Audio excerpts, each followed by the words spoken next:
Let's go ahead and begin sharing the screen.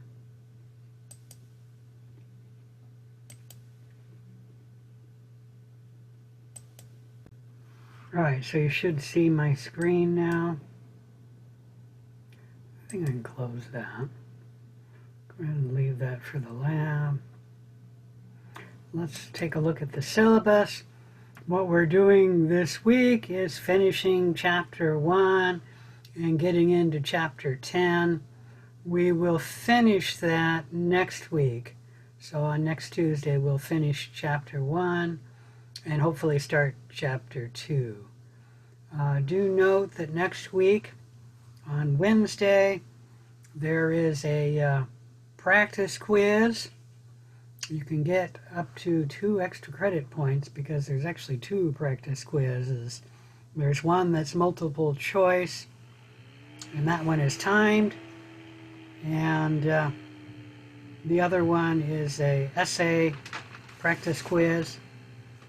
And they'll be similar to the types of quizzes and questions that you will see on the real quizzes, which are not extra credit.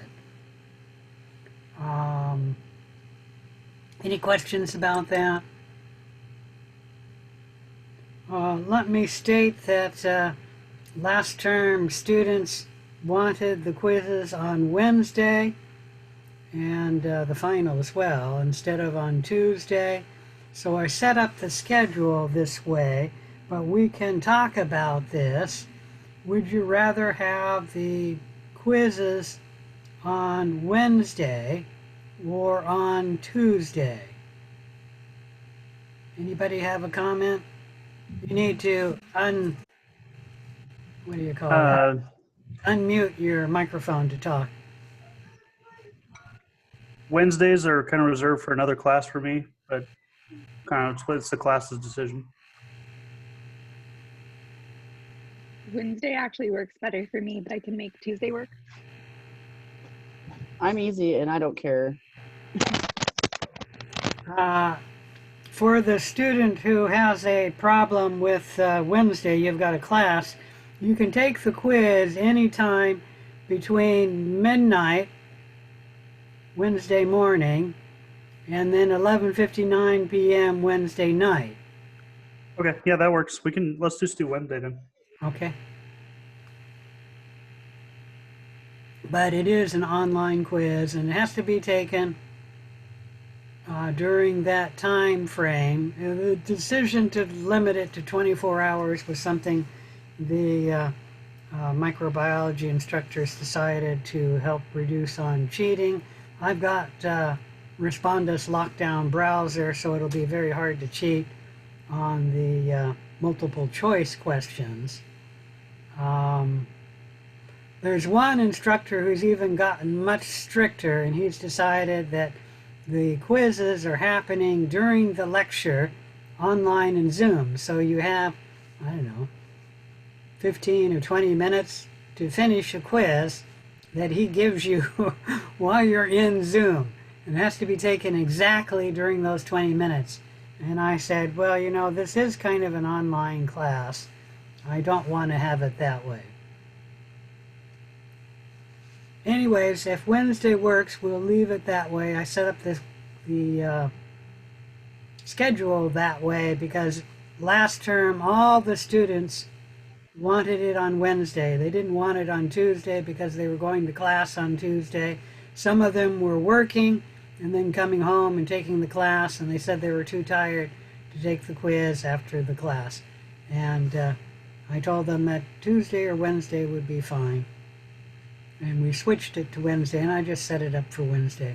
Another thing I have to mention, although I sent it out in an email, and it's on my webpage somewhere. Let me see if I can show you that. I think it's under the Zoom, about Zoom, but maybe it's the Zoom. No, it's about Zoom. I've stated in here that when I'm using Zoom, there are a number of features in Zoom. Like you can give smiley faces, you can give exclamation marks, you can put comments in there, And you can do all of those things in Zoom, but they told me when I was getting a training on the Zoom that if you wanted to use all the features of Zoom, and especially the chat box, you really need to have two instructors running the class. One of the instructors looking at the chat box and answering questions in the chat box, and another one giving the lecture. Because when I'm giving the lecture here, I can't see what's in the chat box. Okay? So when somebody puts in something in the chat box, I don't even know that you're doing that and that maybe you've asked a question. And I noticed a number of you students were doing that in the lab, and I noticed it after I was about to close the lab down. So like I said, if you have a question, you need to ask it in the lecture when I'm talking, because I'll stop and listen to your question. And if it's a long answer, I'll tell you, okay, let's talk about this when other people are not paying attention, because I want to continue with the lesson, but we will discuss it. All right? So anyways, the point is I don't use the chat box, and what are the other ones called? Emoticons or something like that? Because when I'm lecturing here, you're seeing my screen here, and then this little thing with a few people and myself, and I don't see the chat box. To see the chat box, I think I have to stop the share.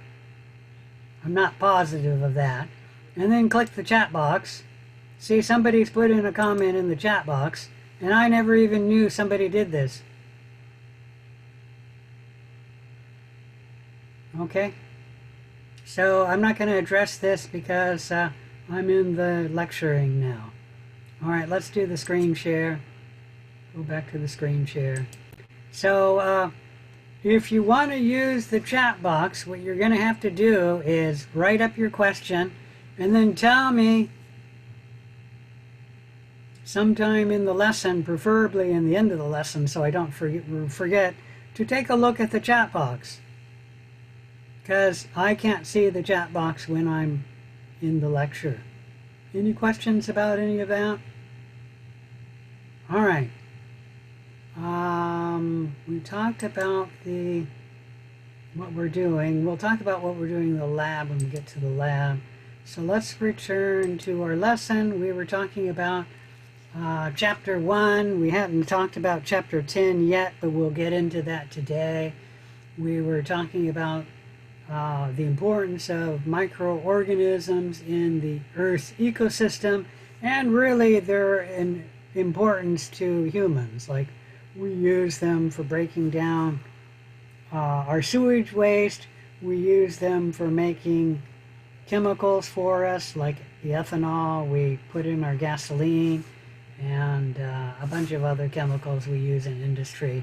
And we also use them to make foods, like I was eating some fermented food. It wasn't cheese, but certainly bread earlier today, and other fermented foods. And we use microorganisms to get the food fermented. And the last slide we were talking about was biotechnology and genetic engineering. Any question about any of that? If not, let's move forward. I'm going to save that because I just removed the two here.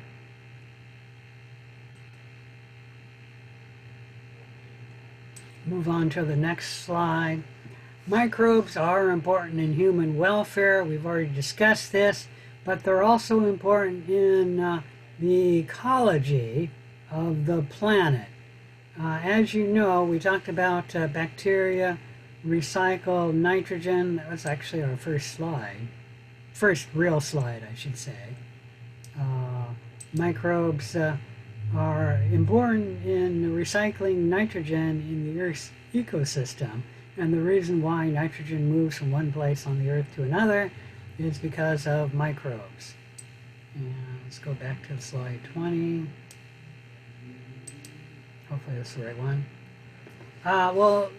Microbes are important in the recycling of carbon and other nutrients, sulfur and phosphorus, as well as nitrogen.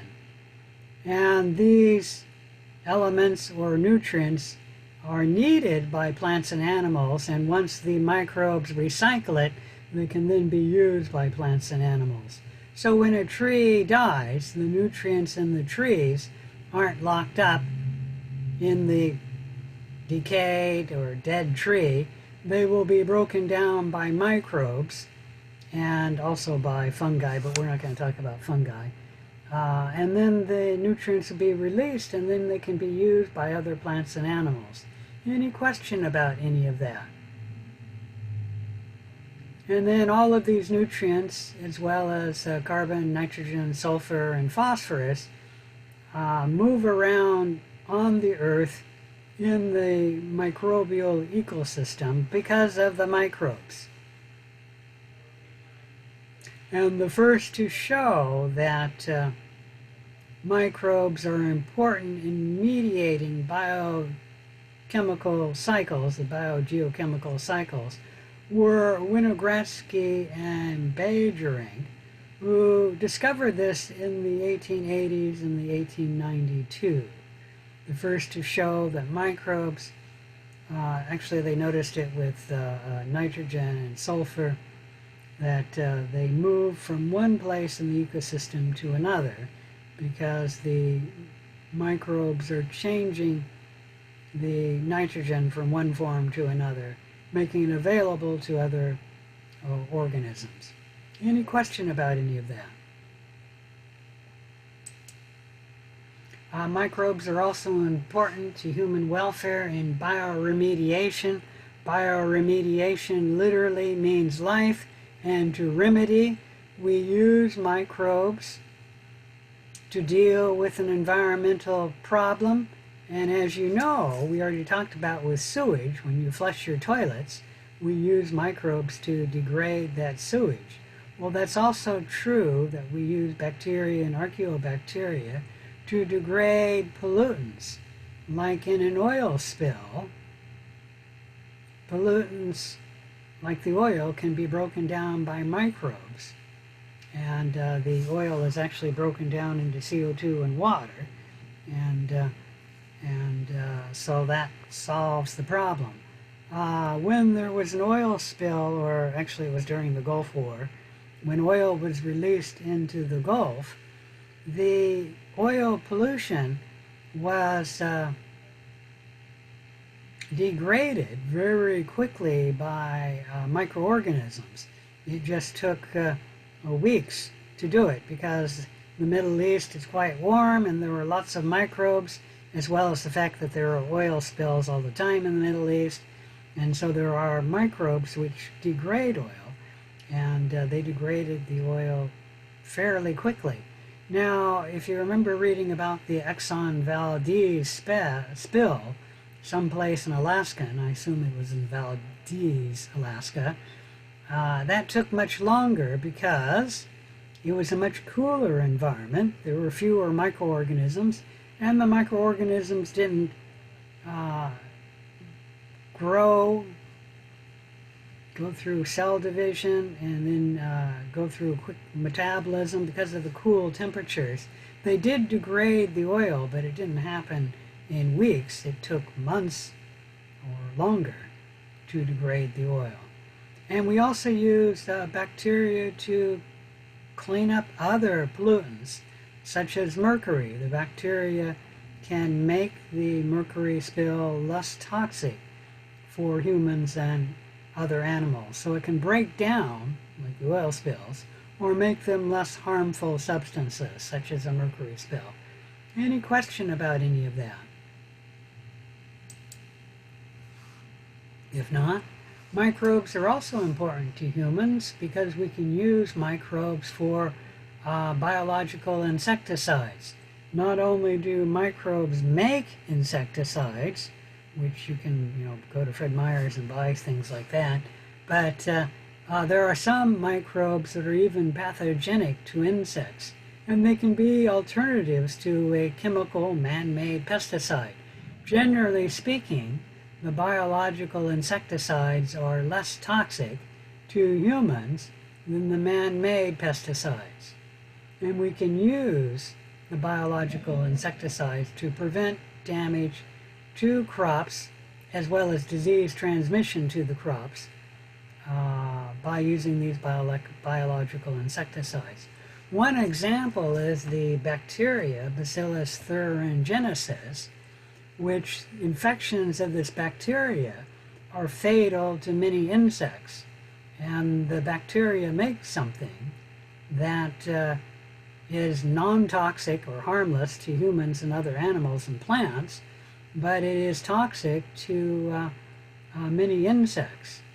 And you can take Bacillus thuringiensis, the bacteria, and put it on like your apple tree, and it prevents the apples from getting infected from worms, apple worms. And my father did this way back in the 1960s. Okay? Any question of that? Now, a word that when you're treating the apples, you need to treat the apples about every 2 weeks, especially when it's raining, because the rain washes the Bacillus thuringiensis off the apple tree and the apples. And you do need to treat it about every 2 weeks. And that's similar to what you're supposed to be doing with the man-made insecticides. You should be spraying the trees when the apples are green about every 2 weeks. Okay? Any questions about any of that?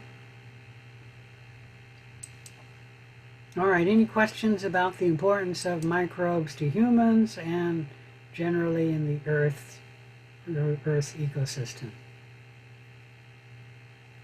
If no questions, we're going to change topics a little bit here. We're still talking about microorganisms, but we're going to talk about the naming of microorganisms and move into the classification of microorganisms.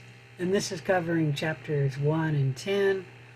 Scientific names was taken on by this scientist. Does anybody know who it was? Way back in 1735. He established the scientific naming system, or the scientific nomenclature. Anybody know who that was? I'm going to guess nobody knows who it was. Was that Linnaeus? Yes, Carolus Linnaeus, and that name is actually Latinized. He was so fond of Latin, he Latinized his name. I think his Scandinavian name was Carl Linné, but he liked Latin so much he changed it to Carolus Linnaeus. When he started naming things, he decided that each species, each organism, will have 2 names.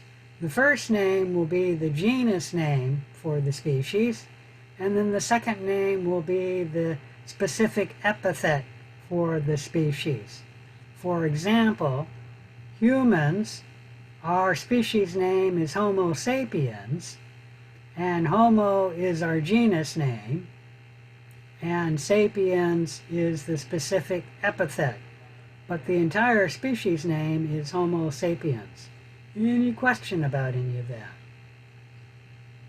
This system is sometimes called the scientific nomenclature or the binomial nomenclature because all scientific names have 2 names, binomial. Any question about that?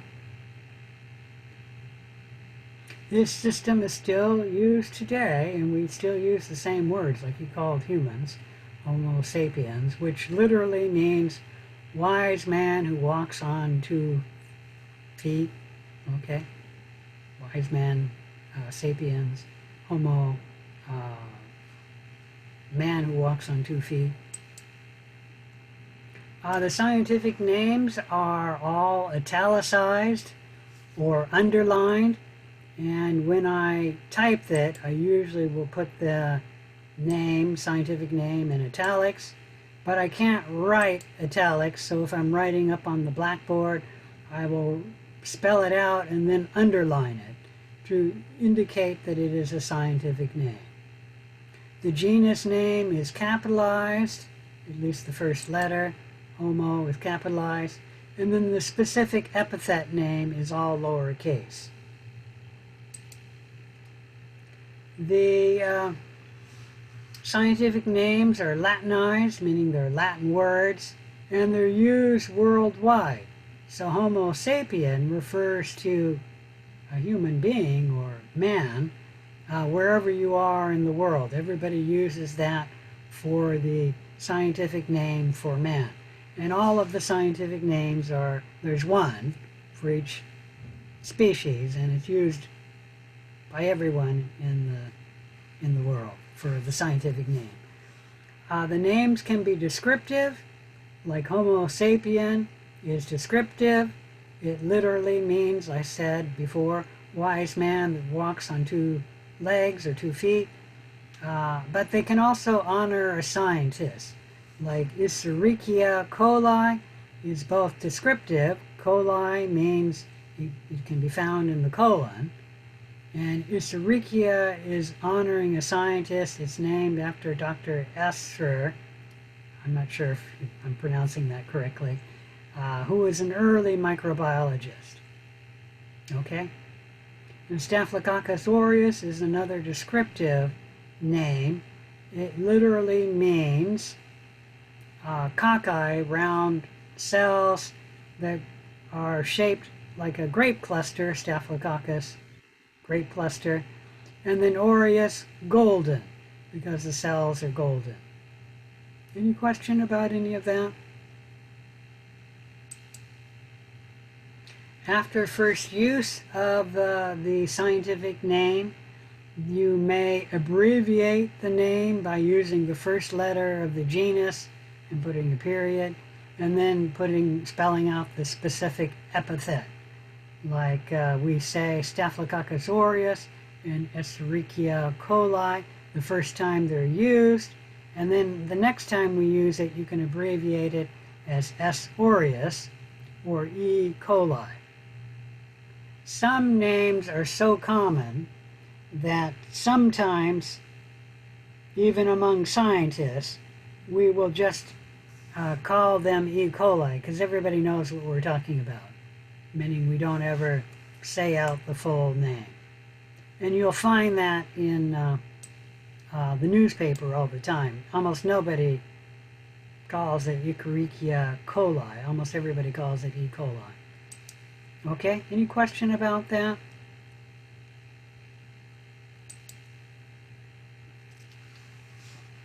So let's move into the classification of microorganisms, that is grouping organisms into their relationships, their related groups. Before we can address classifying of microorganisms, we need to look at the classification of all living organisms on the planet Earth. And when we first classify all living things, we typically break them down into the 3 classification scheme called the 3-domain system. So all living organisms can be broken down into 3 domains, and the 3 domains are sometimes called the tree of life because the domains branch from each other sort of like a tree with its branching, and admittedly the tree trunk gets split right away and then starts branching, but the rest of it looks like a branch of a tree. In the 3-domain system, there are 3 domains: domain bacteria, domain archaea, also called the archaebacteria, and then domain eukarya, the eukaryotes. Now, which domain an organism falls into depends upon its genetic data. And so all organisms within a domain are related by their genetic data. So if ever we discover a new species, all they need to do is sequence the DNA of that species, and then that will tell us what domain the species belongs to, because all organisms in one domain are more similar to each other, meaning another organism in the domain, than to the sequence of DNA to an organism in any other domain. Any questions about that? The important thing to realize is that the three-domain system is defined, that the domains are defined based upon their genetic relationship, and that is all organisms that are in one domain have a more similar genetic sequence to other organisms in this domain than they do to an organism in one of the other two domains. So the domains are never argued. Everyone agrees what they are, and you just sequence the DNA of a species and it tells you what domain an organism falls in. And fortunately, there aren't any species that are somewhat between the two domains. Any question about that? And that's probably because of evolution, and that the species in one domain has been evolving from a species that was initially closer to the archaea. Let's talk about a species of bacteria. And we won't talk about that any further. But the point is, there are three domains, and we break all living things down into the three domains based upon their genetic data, meaning their DNA sequence. Now, we can break the domains into kingdoms.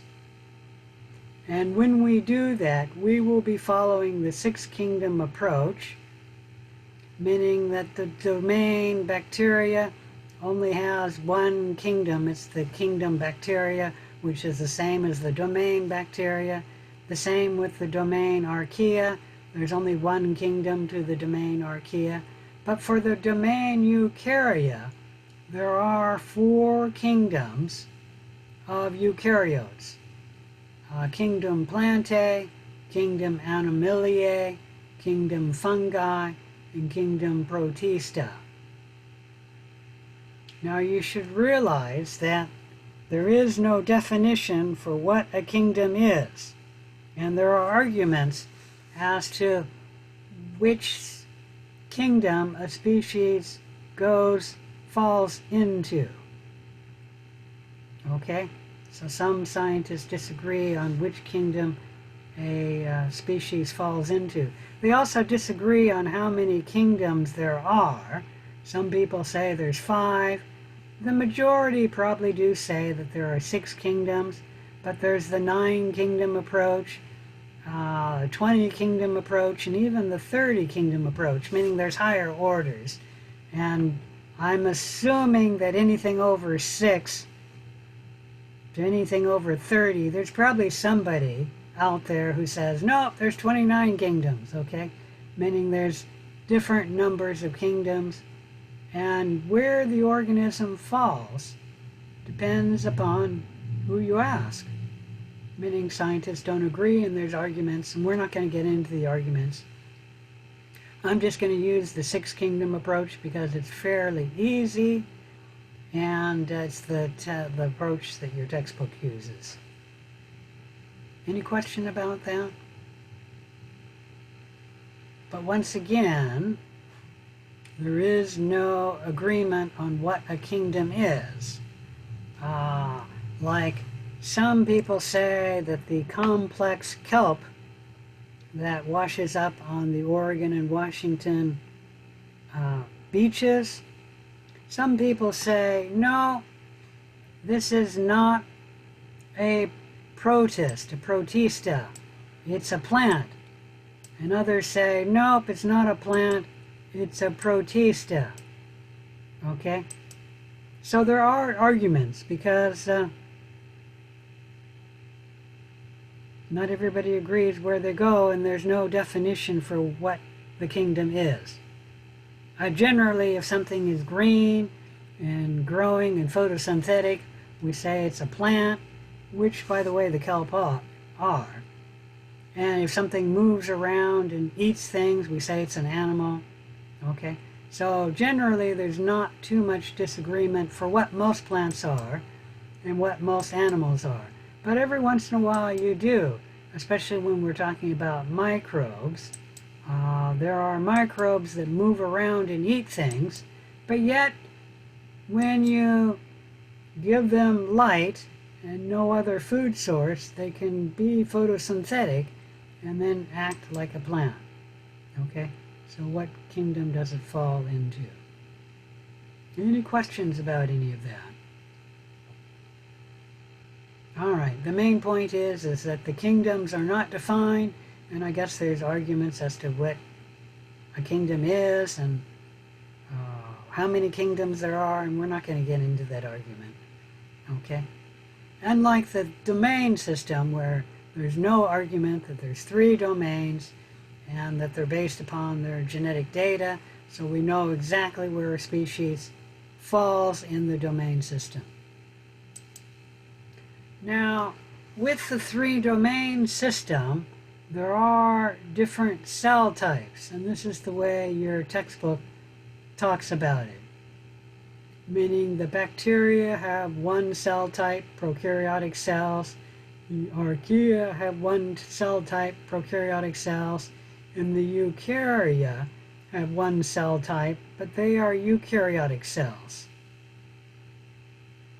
Some people will break this into a 2 system and say that there are prokaryotes and eukaryotes, and they call this a super kingdom. But your textbook doesn't use that, so I won't discuss it, and you won't be tested on that. Any questions? Excuse me, I think I want to sneeze. Let's hope that stops me from sneezing. But you do need to know that there are 2 cell types, prokaryote cells and eukaryotes, and I'm sure you've heard of these terms. Okay? Let's go ahead and talk about the domain bacteria in a little more detail. The domain bacteria, all the cells are prokaryotes. All the cells have peptidoglycan in their cell wall, if they have a cell wall. You notice how I qualified that.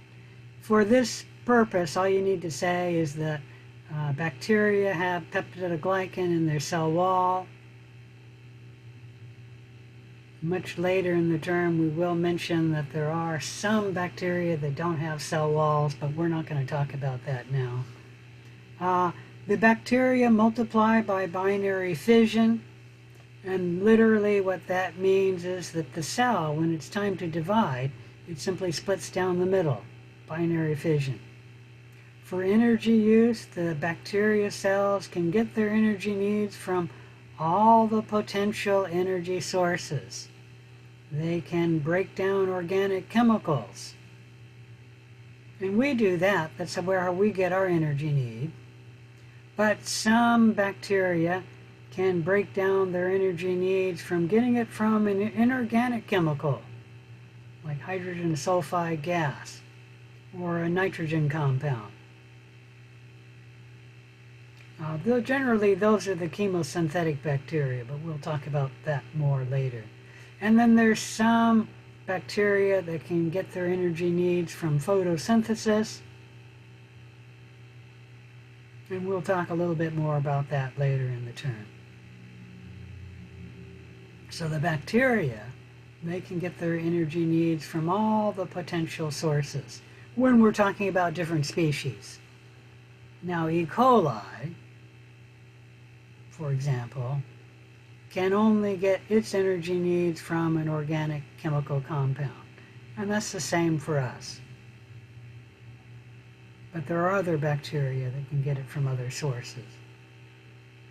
Most of the bacteria are free living decomposers, or primary producers. But some of the bacteria are parasitic, meaning they live off of other organisms. And some are pathogenic. Some bacteria can cause human disease, so we call them pathogenic. Can anyone mention a pathogenic bacteria?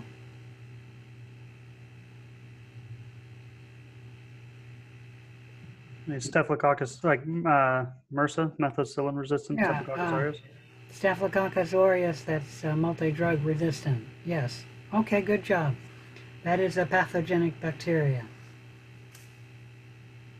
All right, let's move on to the domain Archaea, also pronounced, or also named Archaebacteria. All of the cell types are prokaryotic. Does anybody know, do the Archaeobacteria contain peptidoglycan? Does that mean you don't know, Addison, or you're saying no? I read that they don't have it. Yes, the Archaea do not have peptidoglycan. So the peptidoglycan are only found in the bacteria.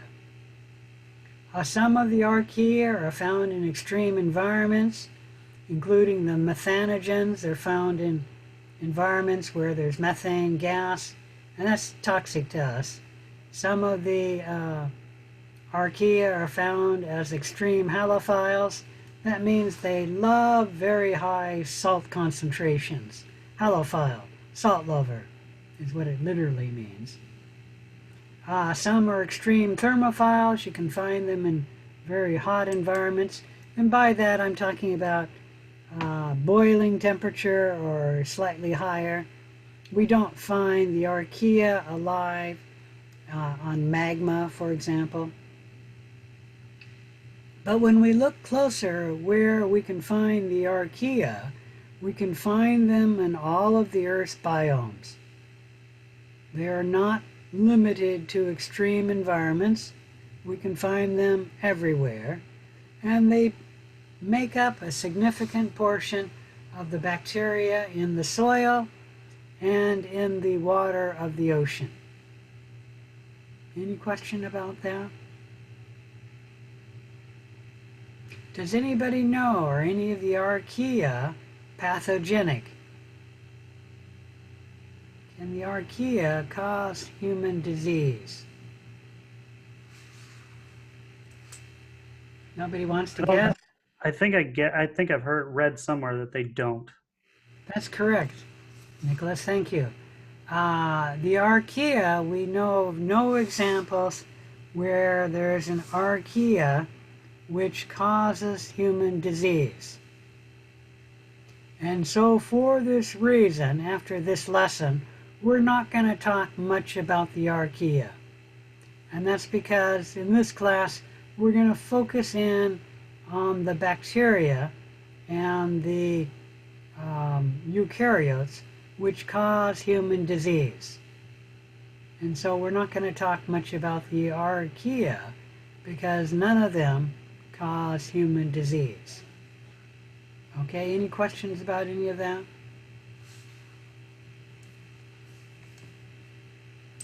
If not, let's talk a little bit about the eukarya. We mentioned that the eukarya have eukaryotic cells, and there are 4 kingdoms in the eukaryotes. So we can divide the eukaryotes into the plantae, the plants, the animalia, the animals, the fungi, so a fungus, and the protista, protist. All of the eukaryotes lack peptidoglycan. Peptidoglycan is only found in domain bacteria. Any question about any of that? When we divide the eukaryotes into the 4 kingdoms, you should realize that this kingdom is different. It's an exception. That plants, animals, and fungi are all monophyletic groups, but the protista is a grouping of eukaryotes that do not belong in the plants, the animals, or the fungi. So the Protista we've always known is not monophyletic, meaning they don't all have a common ancestor. There can be different groups within the Protista, because the Protista by definition is just a eukaryote that's not a plant, not an animal, not a fungi. Any question about any of that? I can state for those who split the kingdoms up into higher orders than 6, what they typically do is they split the Protista into numerous kingdoms. And so the majority of the extra kingdoms come from the kingdom Protista, because in reality it isn't a straightforward kingdom, it's just a collection of eukaryotes. Any question about that? Let's talk a little bit more about the kingdom fungi. Fungi is plural. When we're talking about one individual in this kingdom, we say fungus. Like if you pick a mushroom, you picked a fungus. Okay? You don't need to know this, but they have chitin in their cell walls. I'll never ask you a question about that. But you should know that all members of the kingdom fungi get their energy needs from an organic chemical compound, such as glucose.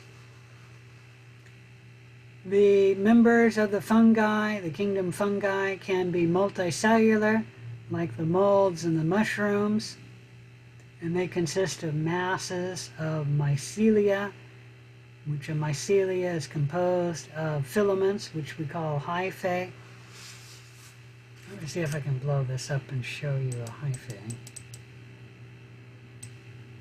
Nope, didn't mean to do that. Let's go and do that, undo that. I'm not seeing.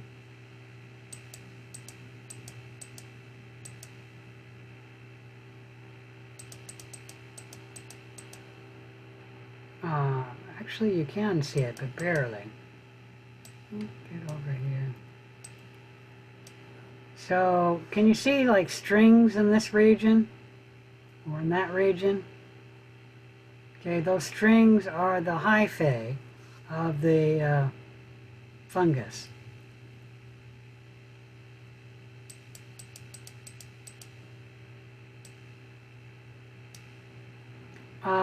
Besides the multicellular mushrooms and molds, in the fungi we can have unicellular yeast, and those are also fungi.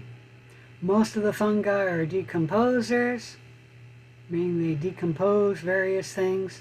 And I think you know that. You can find mushrooms on trees and mold growing on old bread.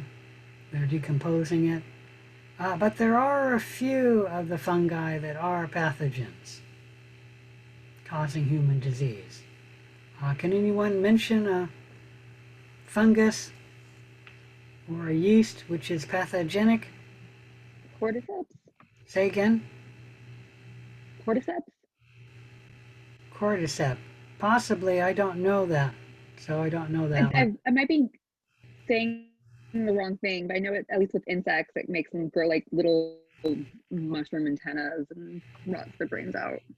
Oh, so that would be a fungi that's growing in the insect of brains of an insect. Yes, there is. I'm not sure what the name of that is. That wouldn't be pathogenic to humans because that's growing on an insect, not on a human, but that's fine. That is something that causes insect disease. I was going to say, now I lost the name of that species, but we call it a yeast infection or jock itch or, what is that called on a kid? Candida. Candida albicans, thank you. It's a pathogenic yeast. Okay, thank you. Still trying to remember, what is that called in a kid? Ringworm. Okay, these are all fungal diseases. Generally, all of these, like ringworm and jock itch and nail fungus, nail disease, those are actually caused by the same species, but the species is growing in different locations, and so it has a different name. A question. Uh-huh. Is also thrush, part of these fungi? Yeah, thrush is a fungal disease. That's when it's growing on the tongue or in the mouth. And that also is caused by the same fungus that can cause skin disease, which we call, what is that called now? I just said it. Drawing a blank here. Anyways, you can get it under the nail and jock itch. What is it called when it's growing on the ringworm? Ringworm. Yeah, ringworm when it's growing on the skin. Okay? And then thrush when it's growing in the mouth. Let's move on to the kingdom Protista. There are different types of protists, the Protista. Some of them are algae, and these are the plant-like protists. And as you can see from these algae, they're green and photosynthetic. It is true that algae can be different colors, like the red and the brown algae, but they're all photosynthetic.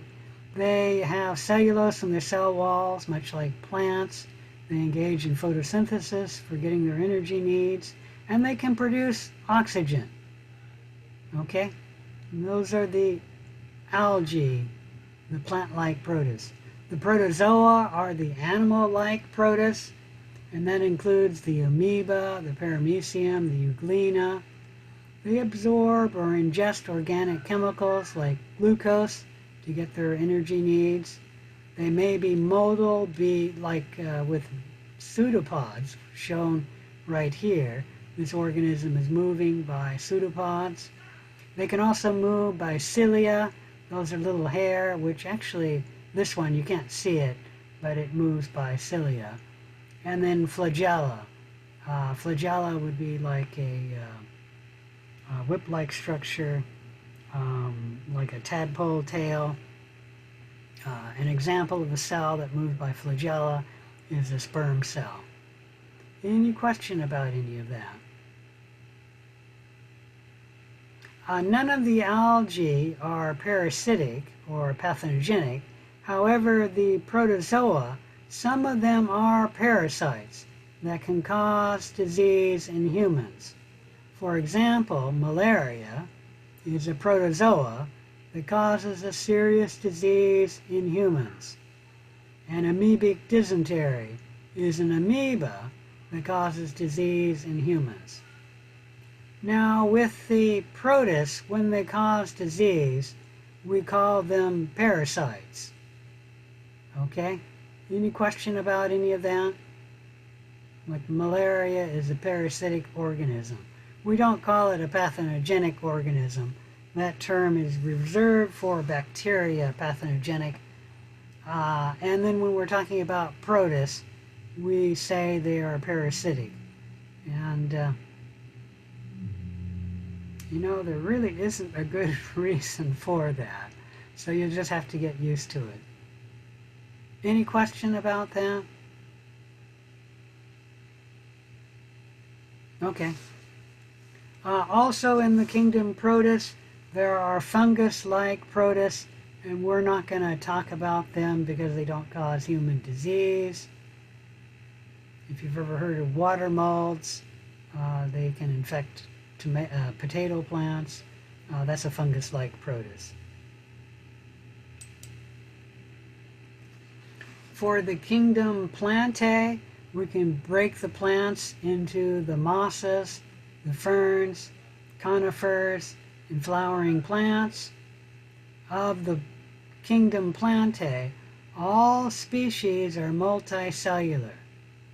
None of them are unicellular. for the kingdom Animalia. We can break them into sponges, the worms, and a worm is a bad name, so we'll call it the scientific name helminths, and the insects and the vertebrates. The kingdom animals, all members are multicellular. Even the smallest animal is multicellular. We won't be studying plants as they do not cause human disease, but we will be studying a few of the members of the kingdom animal. And that will be the worms and the helminths, because some worms and helminths do cause disease.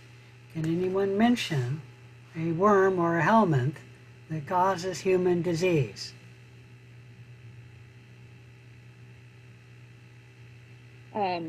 Hookworm? Hookworm causes the disease. What is that called? Hookworm disease. Causes gastrointestinal distress. We'll just word it that way. Yes, there are hookworms is one of the worms that causes human diseases. There are many, and we'll talk a little bit about them in microbiology because we talk about the worms in microbiology because they cause disease. When we're talking about microorganisms, what do we mean by the term microorganism? What comes under the umbrella of microorganisms? Well, when we're talking about microorganisms, we can sometimes call those microbes. We mean all the bacteria, all the archaea. We also include the viruses and prions, but we note that viruses and prions are special because they're not cellular, they're not organisms, but they do cause disease, so we do call them microbe. And yeah, we kind of call them a microorganism even though they're not an organism. Okay? That's just something you have to get used to. There are certain eukarya which also cause disease and fall under the term of microorganism.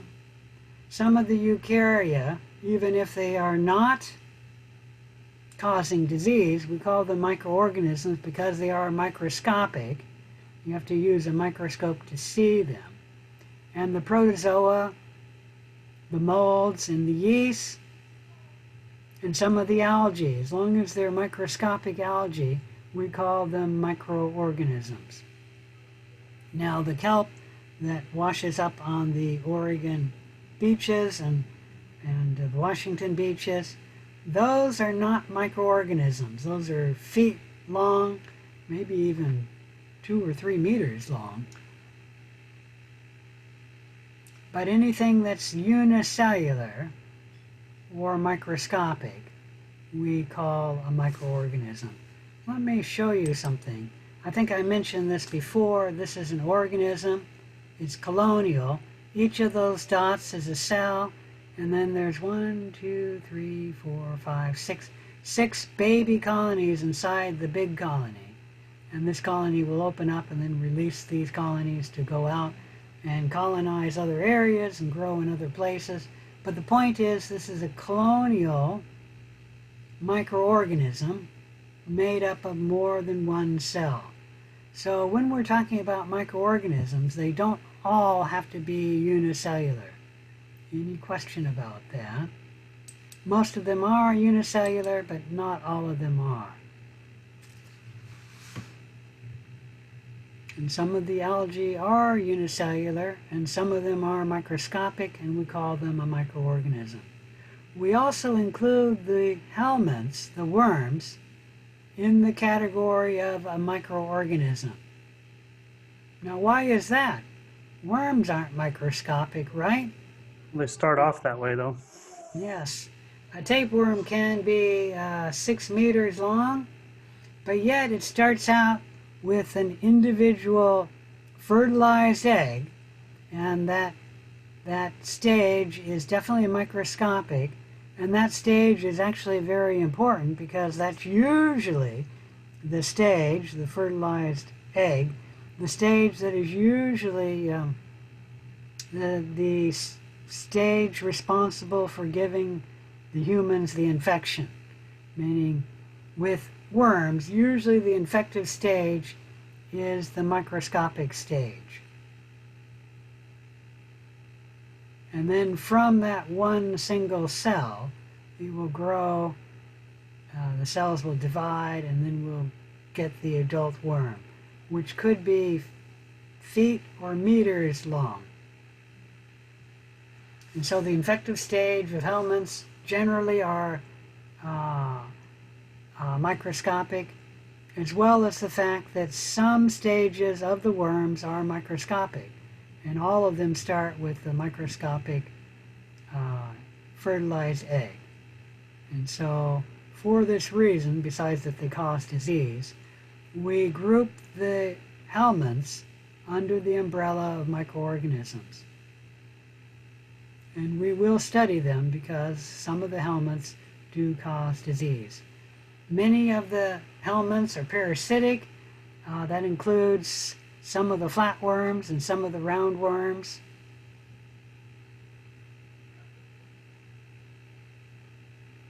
But they are not, strictly speaking, a microorganism, at least in their adult stages, because they're not microscopic. But some of the life cycle is microscopic. All right, any question about any of that? I have something to add though. Me, as I was born and raised in the tropics, we'd always be aware of parasites because they will enter the skin in our feet. The ones that you mentioned, worms. Yes. It's like the guinea worm. That's really big right now in the tropics. Yeah.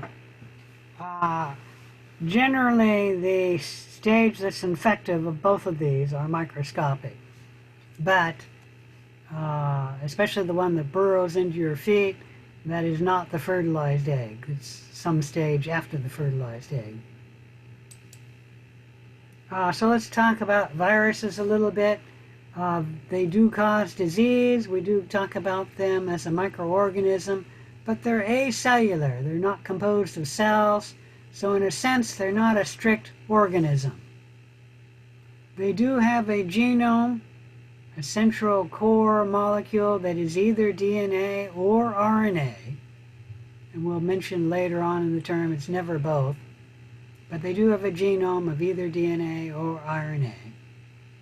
That core molecule, the DNA or the RNA, is surrounded by a protein coat, so all viruses have that, a core genome molecule and then a protein coat around it. The coat also may be enclosed in a lipid envelope, but only some viruses have a lipid envelope. And does anybody know when a virus replicates? When does a virus replicate? Can it replicate anytime it wants? But isn't it only when it goes on another cell, like in a Yeah. cell? A virus can only replicate when it's in its host cell. If it's in another species cell, it will not replicate. But if it's in the host cell for that virus, it'll replicate. Viruses are not part of the three-domain system because they're not, strictly speaking, an organism or a cell. Okay? Any question about any of that? And here we're seeing in this slide HIV infecting a red blood cell. The red dots are the HIV. There's a CD4 lymphocyte right there.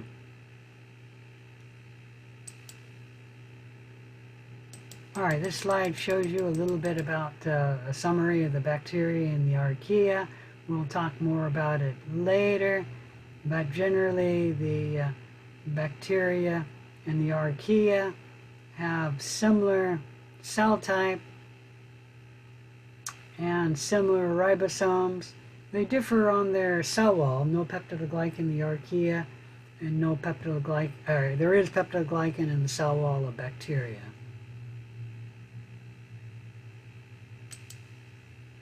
All right, any questions on any of that? If not, let's move on to a brief history of microbiology. We'll just get started on it.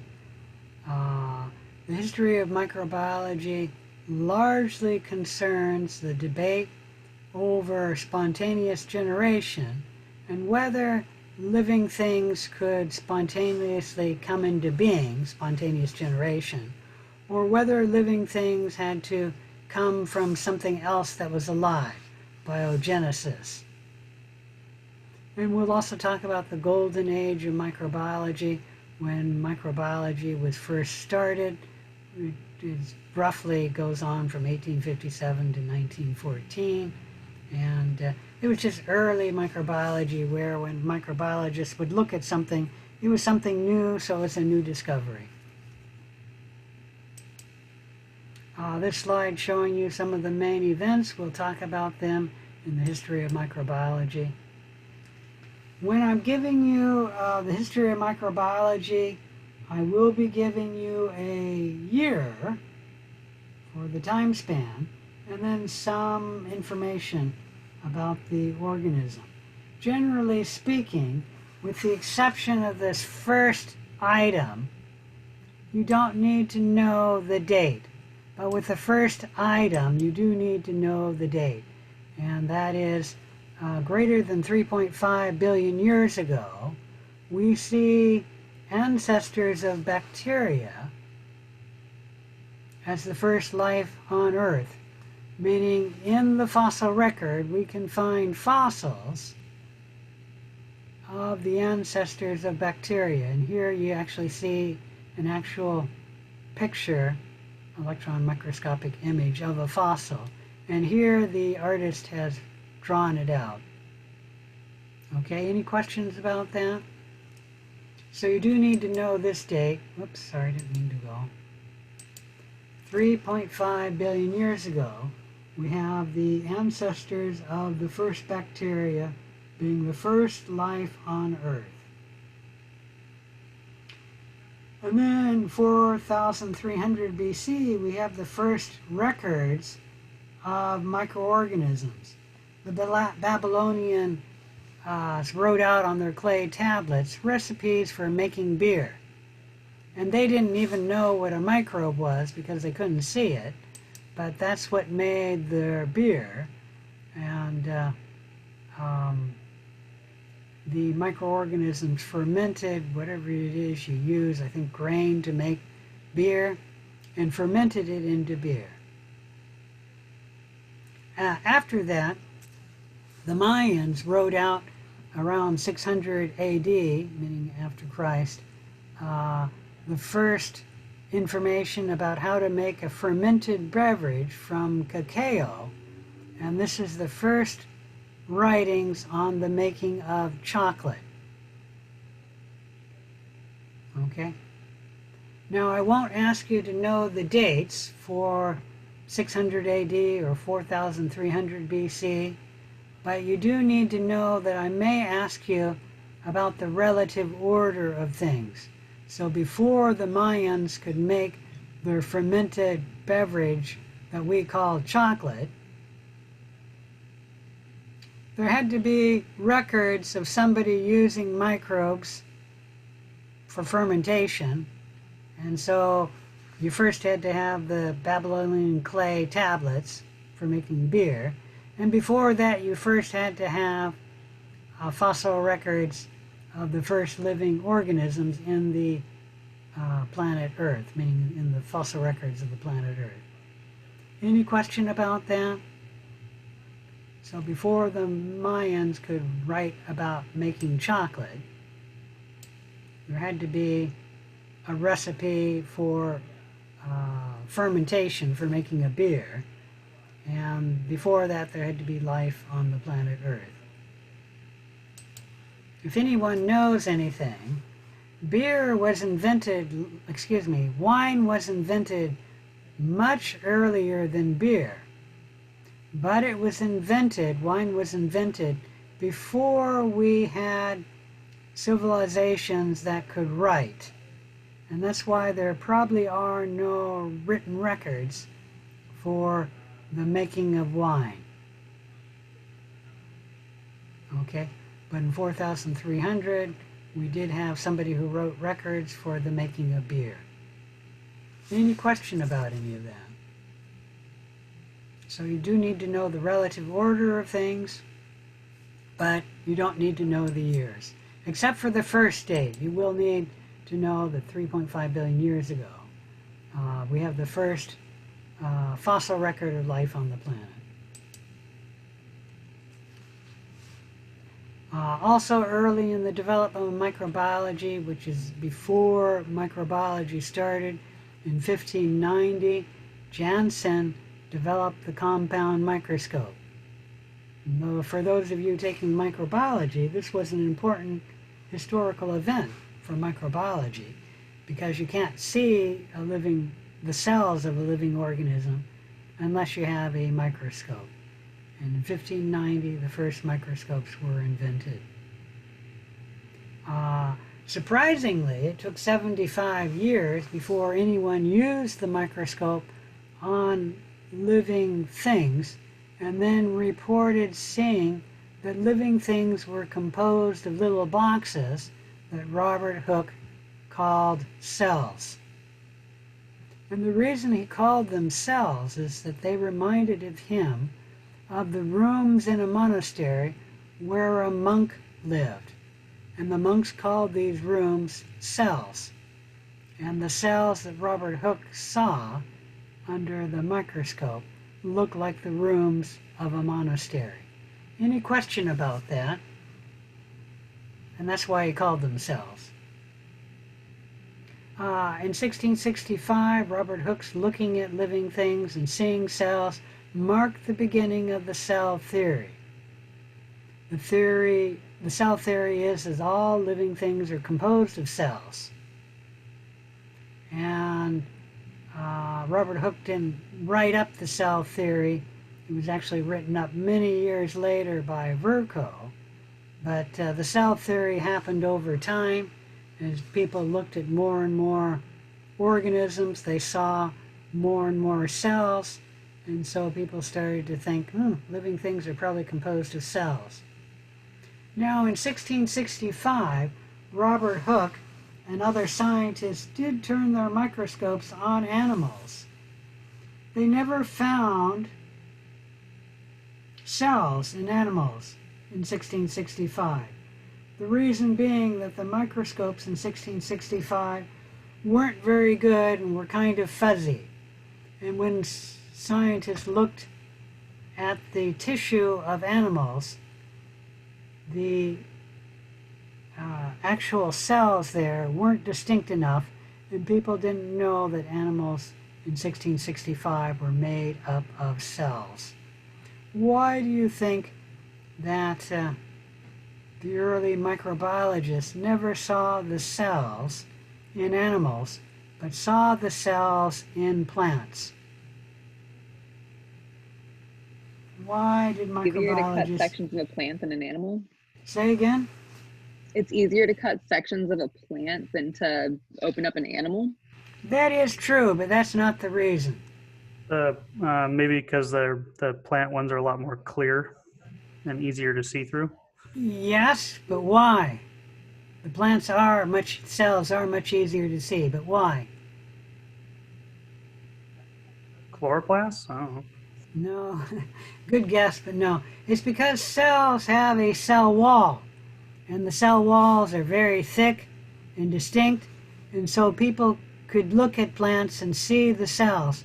When you look at animal tissue, the cells are only bounded by a very thin cell membrane, and the cell membrane did not show up as well as the cell walls. And so in 1665, people could see the cell walls and see the cells in plants, but they could not see the cells in animals.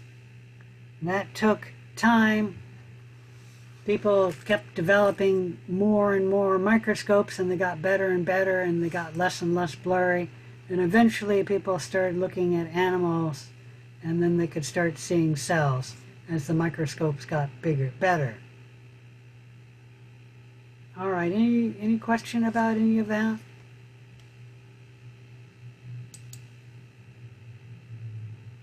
All right, so I did mention a little bit about the history of microbiology, largely concerned, at least the early years, how the life originated. There were two competing hypotheses to explain how life began. The first was that life arises by spontaneous generation. Life arises essentially from nothing. You do need to start with something. And a vital force comes into that something from the air, and then they said spontaneous generation could happen, and then a living form could appear by spontaneous generation. Any question about any of that? The other theory that competed with spontaneous generation was biogenesis. In biogenesis, the scientists said that living life could arise, but all life arises from other life, meaning the baby did not spontaneously generate. The baby came about from living things, meaning living parents. The baby came about because of the mother and father taking action to bring the baby into being. Any question about that? Biogenesis. Life arises from other life. Spontaneous generation. Life arises spontaneously in something after a vital force comes in and starts the spontaneous generation. Any question about those two hypotheses? Now, spontaneous generation came about, and people believed it because over a century ago, beliefs included things like if you threw a log into the fire, sometimes a newt would come out of the fire. And people, when they did that, they would shout, "Spontaneous generation! Put a log in the fire, and you get a newt spontaneously generating." In reality, the newt was probably in the bark of the log, and when it felt the heat of the fire, the newts came out of the fire. Okay? People also noticed that flies could emerge out of manure, and they would shout, "Spontaneous generation of the flies." And they also noticed that maggots could arise from a decaying corpse. Most of these ideas on spontaneous generation were logical, but they were not scientific. Okay? Some were amusing, like there was the belief that if you put sweaty underwear and kernels of wheat in a big jar, it would give rise to the mice. Okay? In reality, what happened was the mice got into the jar to go after the wheat, and then they got stuck in the jar because they couldn't climb up the glass slopes of the big jar.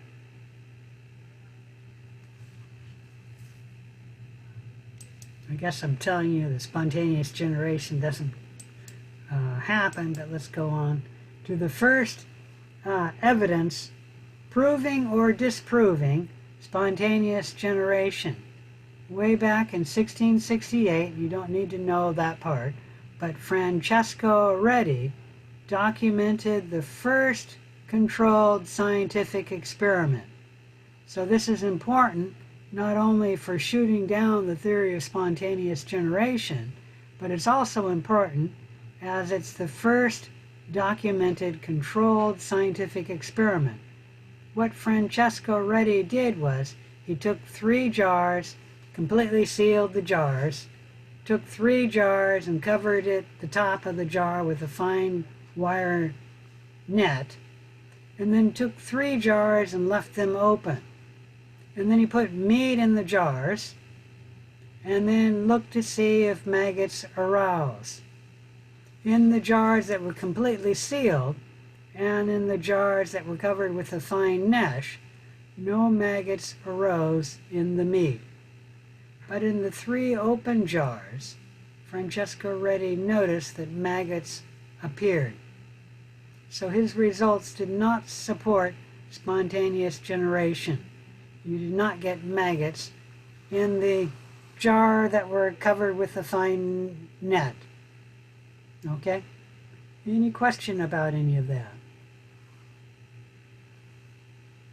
So after Francesco Redi's day, people generally were ready to accept that a large complex organism, meaning multicellular organism, like a maggot, could not spontaneously generate. But they still believed that microorganisms could spontaneously generate. And that was kind of because microorganisms would be coming from the air and from the sides of the test tube. And so if you even sterilize the media in a test tube, if you were to leave it open to the air, the microorganisms would show up and then grow in the tube. Any questions about any of that? All right. I think we'll come back to the argument on spontaneous generation next time. I've only got about 2 more minutes of the class, and this is a good place to stop the lesson. Any questions? Is there a lab section tonight? Yes, There you're is? covering Lab 1 tonight. Okay. I didn't see an invite for that lab Zoom. Take a look at your Zoom. I'll go to it now.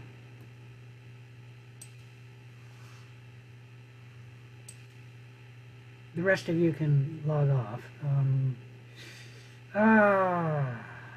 Zoom.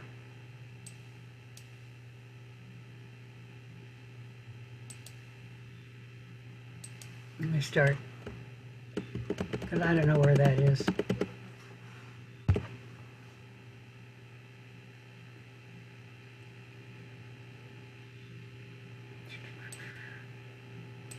Well, I'm just going to click on Zoom, join a meeting.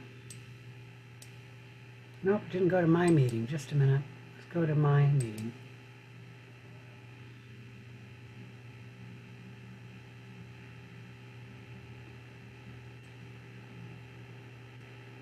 I guess, is it the same invite link as this one? No, you want the lab invite link. That's what. Sorry, I'm having trouble here. I don't know where I am. It's going to different pages, and I need to go to my meetings. And I'm not sure why it keeps going to the wrong place.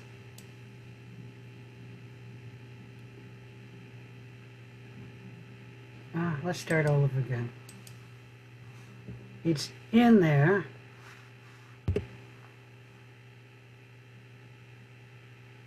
This is not the front page. Why did this change?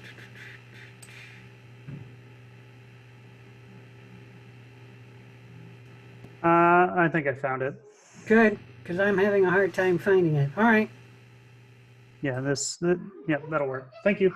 All right.